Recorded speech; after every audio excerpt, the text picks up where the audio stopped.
Energía, combustibles y más, para orientar a toda la sociedad. Energía, combustibles y más, aquí estamos para decir la verdad.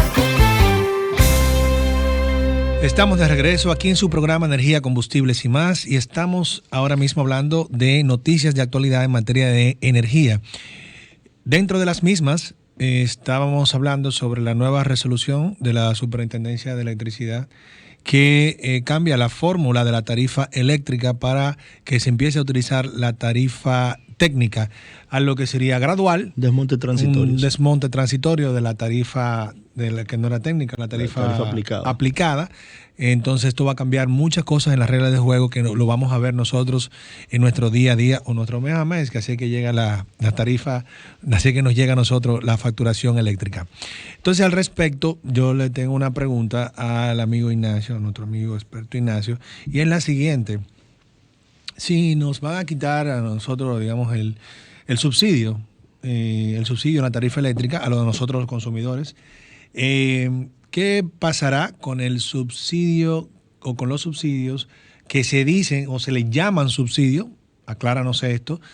A las grandes empresas o a los que son, pues, no regulados, que eso es a lo que el consumidor de a pie, como nosotros, día a día, muchas personas dicen, tenemos igual trato, ¿cómo es? Entonces, para que no salgan cosas que no son, infórmanos bien al respecto para manejar los términos adecuados. Mira, la verdad es que los usuarios no regulados, que yo tenga conocimiento, no reciben ningún subsidio. La ventaja de los usuarios no regulados es que ellos negocian directamente los precios de la energía que compran con su proveedor de electricidad. Por lo tanto, no es que reciben un subsidio, es que tienen la capacidad de negociar el precio al que pagan la energía y a quién se la compran. Por lo tanto, se genera un ejercicio de competencia del cual ellos pueden sacar una rentabilidad al momento de negociar, se la compran al que se la venda en mejores condiciones. Sí hay un tema que estoy en la obligación de señalar, porque es una práctica... Entonces un paréntesis, perdóname, no hay subsidio a grandes empresas, no. Que eso es algo que se dice y se utiliza de manera errónea, la palabra subsidio. No. Ahora, coméntanos al respecto, ¿qué hay parecido? Hay un tema que podría generar, cierto escozor en algún sentido, y es que según el artículo 108 de la Ley General de Electricidad, en su párrafo 2, señala que los usuarios que son autorizados a ejercer la condición de usuario no regulado tienen que pagar una contribución por servicio técnico del sistema equivalente por servicio técnico del sistema que se utilizan, que es el mismo que usamos nosotros para recibir la electricidad, que es equivalente al 10% del precio de energía y potencia contratado. La valoración de esa contribución tiene que ser pagada mensualmente por el generador que le suministra la electricidad a ese usuario no regulado, es decir, el proveedor de energía a ese usuario no regulado. Reitero, es un 10% del precio del contrato que ellos tienen. Y se supone que dicha contribución tiene que ser transferida a los clientes regulados vía la estructura tarifaria.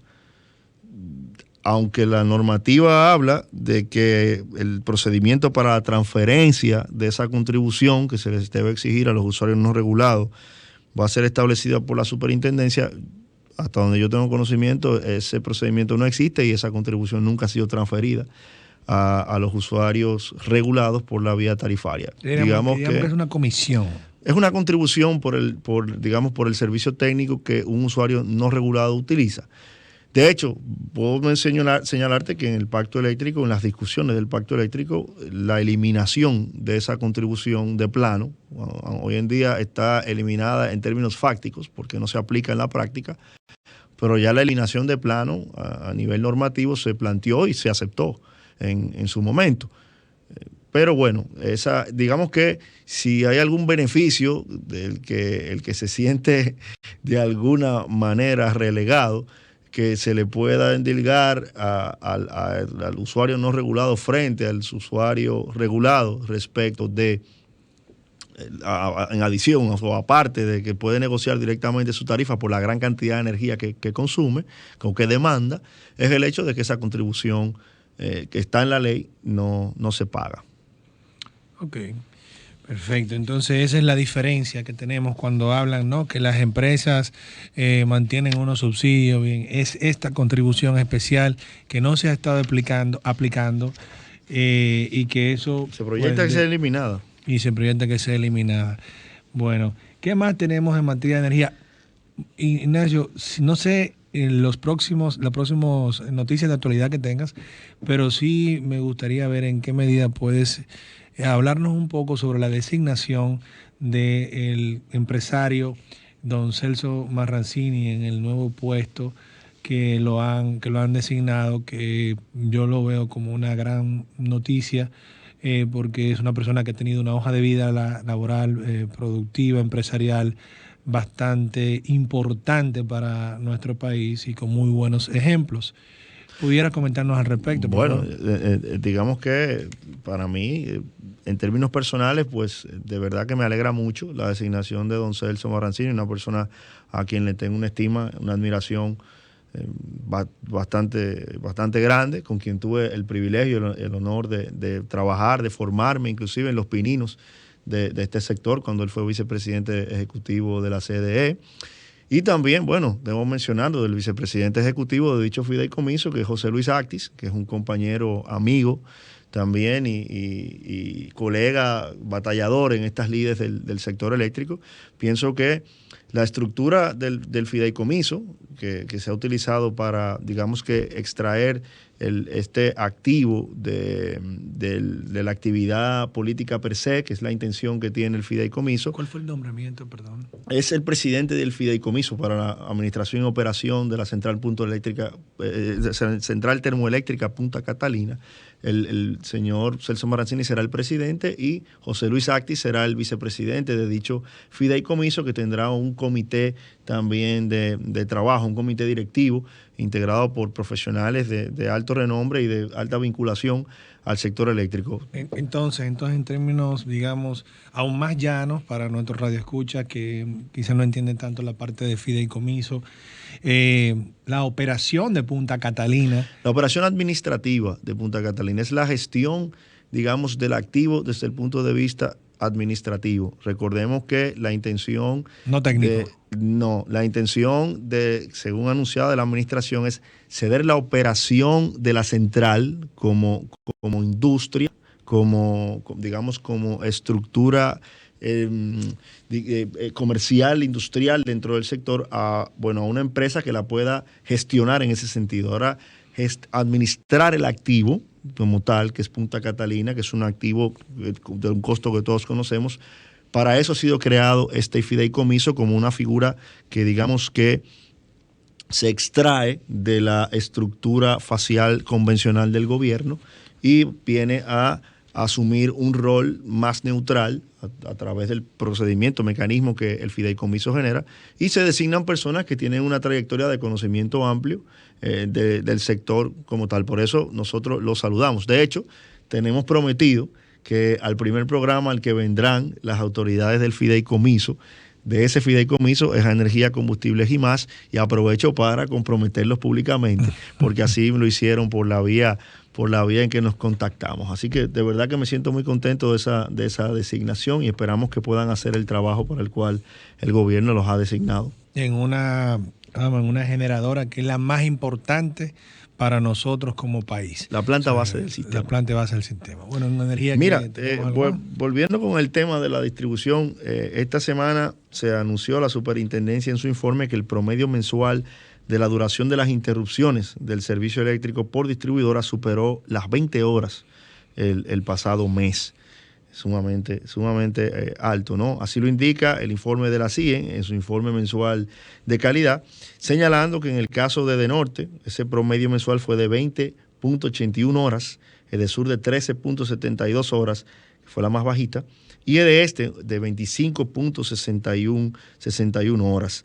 Cada interrupción durante el mes tuvo una duración promedio por cliente por distribuidora de 0.96 en el caso horas, en el caso de Edenorte, 0.90 en el caso de Edesur y 1.07 en el caso de este. ¿Qué pasó en la zona este? ¿A qué se le puede atribuir esta situación? La empresa distribuidora de electricidad del Este desde hace un tiempo ha venido teniendo, bueno, desde mucho antes inclusive de la administración que ahora mismo nos rige, ha venido teniendo problemas relacionados a dificultades en las redes, dificultades en su gestión comercial, entre otras, muchas trabas que han provocado que tenga los peores índices de desempeño y ha sido muy difícil pues recuperarla. Pero en términos generales, según el informe de la CIE, este incremento de las interrupciones se ha debido al alto aumento de la demanda que se ha vivido en el país del mes pasado para acá. Ya lo hemos venido diciendo, hay un tema relacionado al calor, a la humedad que hoy en día estamos percibiendo y también la reactivación de las actividades económicas paulatinamente. Ya hoy en día los sistemas, por ejemplo, de climatización de muchas empresas que no se estaban utilizando, pues ya hoy en día están en funcionamiento pleno y eso evidentemente impacta en la demanda de electricidad.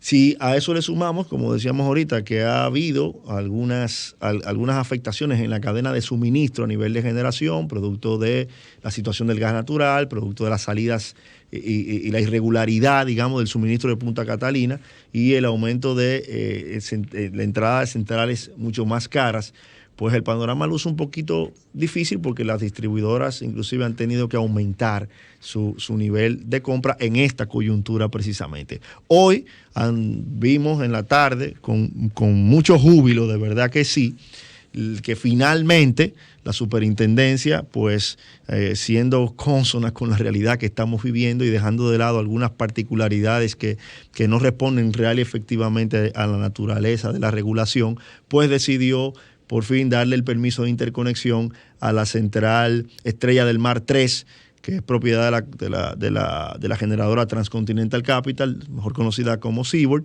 que ahora se interconectará a la línea. Es una planta sumamente eficiente que me imagino que vendrá en gran medida a paliar un poco el déficit, o no el déficit, no, digamos que las afectaciones que ha tenido la eficiencia de nuestro sistema. De verdad que aplaudimos que finalmente la superintendencia haya entendido la necesidad de que esta central opere y que quizás en su momento también pueda hacerlo ya de manera concomitante con la central Estrella del Mar 2, que reitero son dos de las centrales más eficientes del sistema, son las barcazas que se encuentran ubicadas ahí en la ribera de Río Sama, son dos. Y funcionan con los dos combustibles. Son ciclo combinado, pero el más importante es el gas natural. Sí, no, te lo pregunto por el problema que tenemos con el gas natural actualmente, o sea que qué bueno que son ciclo combinados y son muy eficientes. Vámonos a la pausa y cuando regresemos pues continuamos con las noticias en materia de combustibles.